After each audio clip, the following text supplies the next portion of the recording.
لہٰذا یہ جو عرب کی طرف آپ کی بعثت ہے اسے کہتے ہیں بعثت خصوصی، یہ آپ کی خاص بعثت ہے، عرب کے اوپر اتمام حجت آپ نے خود کیا ہے۔ اب باقی دنیا کے اوپر اتمام حجت کیسے ہوگا؟ رسول اب کوئی نہیں آئے گا، نبی کوئی نہیں ہے، رسول محمد ہی ہیں صلی اللہ علیہ وسلم قیامت تک کے لیے، لیکن اتمام حجت کے لیے ضروری یہ ہے کہ دوسرے کو بات دل سے سمجھ میں آ جائے، تب اتمام حجت ہوتا ہے۔ اس حضور کی بات اس لیے عربوں کی سمجھ میں آ رہی تھی کہ انہی کی بولی تھی، قرآن بھی انہی کی زبان میں تھا۔ اب باقی دنیا پر حجت قائم کرنے کے لیے وہ نظام عدل قائم کر کے دنیا کو دکھانا ہوگا، تب جا کے باقی دنیا پر حجت قائم ہوگی۔ تو اس کے لیے آپ صلی اللہ علیہ وسلم نے وہ نظام عرب کی حد تک تو قائم کر لیا، اب باقی اب اس کو پھیلانا ہے آگے، اور اس کا آغاز آپ صلی اللہ علیہ وسلم نے کیسے کیا اس کو ذہن میں رکھیں۔ دیکھیں یہ عرب ہے، آپ سمجھ لیں اگر فرض کریں عرب کی اس زمانے میں آج کی ریاست پر عرب کو ہم قیاس کریں، جیسے آج ریاست ہوتی ہے تو وہاں حکومت ہم مانیں گے پھر قریش کی، قریش حکمران ہیں۔ حضور صلی اللہ علیہ وسلم مدینے آ گئے، قریش نے آپ کی مدینے آنے کو تسلیم نہیں کیا، تو آپ کی اگر کوئی مدینے میں کچھ اقتدار ہے بھی تو غیر مسلمہ اقتدار ہے، مرکزی قیادت نے اسے قبول نہیں کیا۔ جیسے آج کوئی اگر کسی پنجاب کے علاقے میں کوئی اپنا اقتدار قائم کر لے، حکومت اسے نہیں مان رہی تو لڑائی ہوگی، جنگ ہوگی، تو جنگ جاری ہے۔ اس جنگ کا جا کے اختتام ہوا جب مرکزی حکومت نے مذاکرات کر کے تو صلح حدیبیہ کر لی۔ صلح حدیبیہ کا مطلب ہے اب حضور کا اقتدار مسلمہ ہو گیا ہے، تسلیم شدہ ہو گیا ہے، اس طاقت نے تسلیم کر لیا ہے جو اس علاقے کی مسلمہ طاقت تھی۔ جب حضور کا یہ اقتدار اندرون ملک عرب تسلیم شدہ ہوا، اب آپ نے بیرون ملک عرب خطوط لکھے، اس سے پہلے نہیں لکھے۔ خط ہی لکھنا تھا نا، مکے میں بھی لکھا جا سکتا تھا، نہیں لکھا، مدینے میں آتے ہی لکھا جا سکتا تھا، نہیں لکھا، صلح حدیبیہ کے بعد لکھا۔ کیوں؟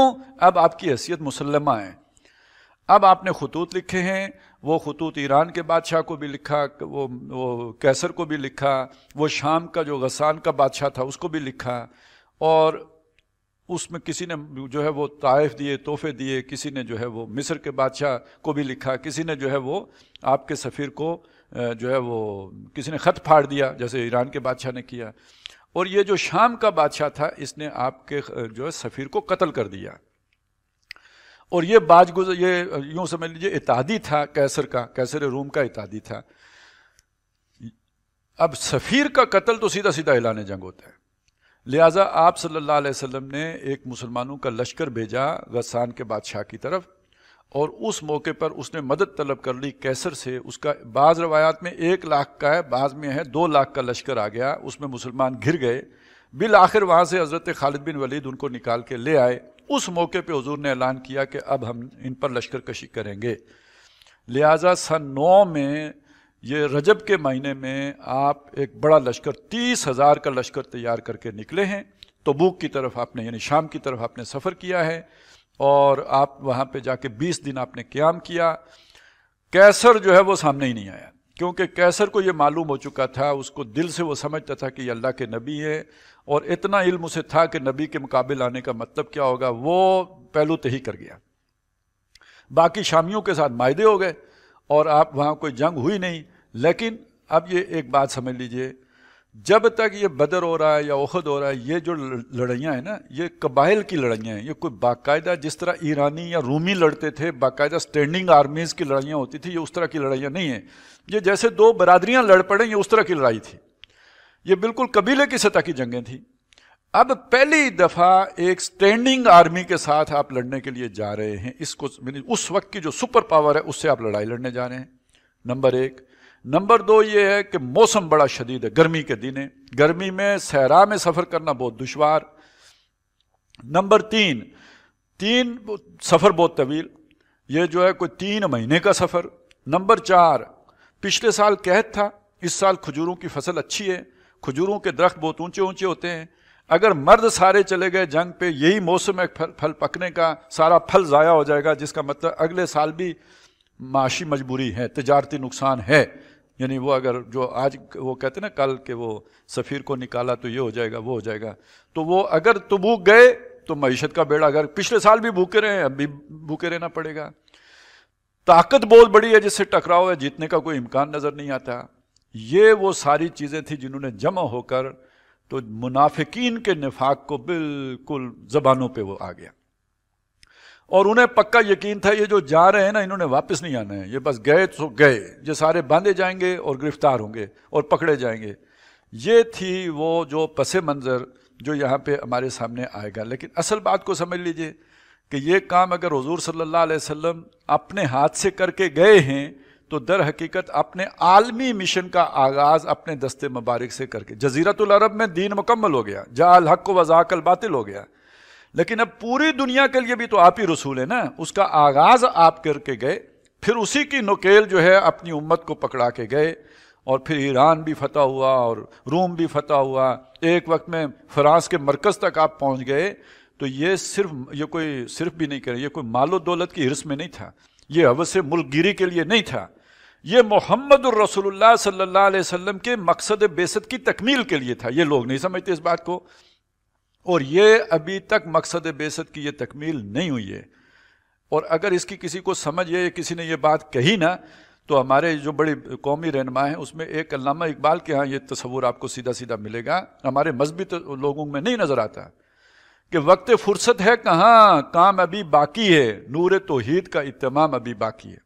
پھر ان کے بعد جو لوگ اٹھے انہوں نے سمجھایا کہ بھئی یہ تو دین کا غلبہ چاہیے، نہیں تو ہمارے تو نہیں، بس ہم تو تسبیح والے تھے، ہم تو بس اللہ اللہ کر کے اللہ کو راضی کرنے والے تھے۔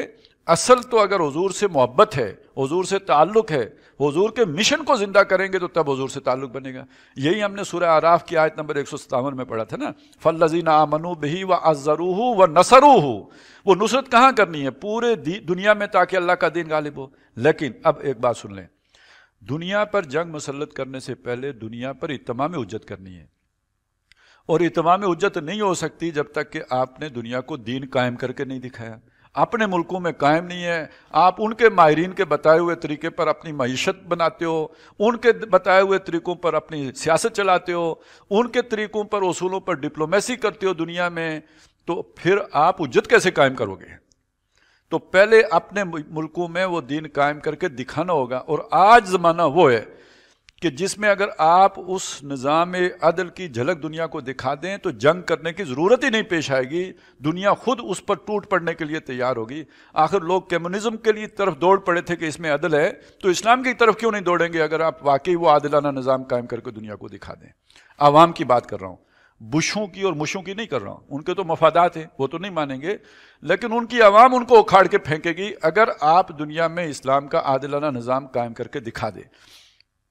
آج دنیا میں اسلام کی تبلیغ کی اور اسلام کو پھیلانے کی جو سب سے بڑی نشانی اور سب سے بڑا ذریعہ ہے وہ ریاست مدینہ حقیقی ہے جو محمد رسول اللہ صلی اللہ علیہ وسلم نے قائم کی تھی۔ وہ کر کے دکھا دیں دنیا کو، اسلام کی طرف دنیا کی رغبت خود بنے گی۔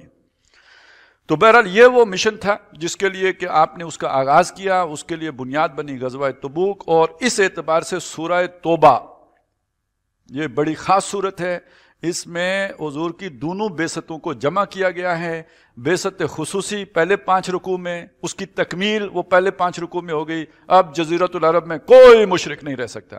ایک دن آنا چاہیے کہ پوری دنیا میں یہی آرڈر آف دا ڈے ہو جائے۔ اس کا آغاز ہے جو غزوہ تبوک سے ہوا ہے۔ یہ اگر بات سمجھ میں آ جائے نا، پھر سمجھ آئے گی کہ شیطانوں کو سورہ توبہ اتنی بری کیوں لگتی ہے، یہ نصاب سے نکالی کیوں جاتی ہے، اس سے توبہ توبہ کیوں کرتے ہیں لوگ۔ تو یہ ہے اصل وجہ۔ اچھا مزے کی بات ہے، وہ تو سارے شیطان خوش ہوں گے کہ خود مسلمان ہیں محروم یقین، کہ اس سورہ مبارکہ کے اصل مضمون سے تو ہم غافل ہیں، لیکن شیطانوں کو اس کا اصل مضمون کا پورا پورا پتہ ہے کہ یہ صورت در حقیقت محمد رسول اللہ صلی اللہ علیہ وسلم کے عالمی مشن کی جو ہے وہ طرف نشاندہی کرتی ہے، اجاگر کرتی ہے اس کو۔